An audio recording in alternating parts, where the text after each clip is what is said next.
सर्वज्ञ श्री चक्रधर स्वामी की जय. कैवल्य दर्शन प्रकाशन दर्शकांचे हार्दिक स्वागत आहे आणि सर्वांचे अभिनंदन आणि व्हिडिओ लाईक, शेअर आणि सबस्क्राईब करणाऱ्यांचे आभार. आजचा विषय आहे सृष्टी. हा संसार म्हणजे दुःखाचे आलय आणि मनुष्य देह एक जेल आहे. मन, बुद्धी, चित्त, अहंकाराच्या 4 भिंतीमध्ये हा मनुष्य प्राणी बंदिस्त आहे.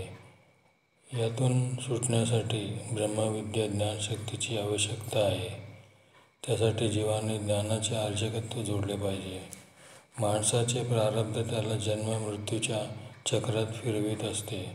ज्ञानाचे अर्जकत्व करण्यासाठी मनुष्याच्या ठिकाणी निर्हेतुक भजन क्रियेची पुरवणी त्याच्या ठिकाणी असली पाहिजे.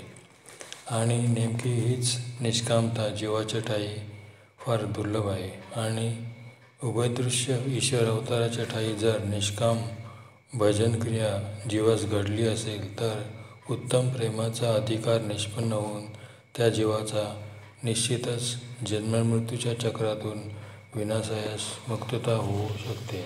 हा अधिकारसुद्धा निर्माण होण्यासाठी मागील युगात अनेक जन्मांची तपश्चर्येची पुंजी त्याच्या ठिकाणी संचित पाहिजे.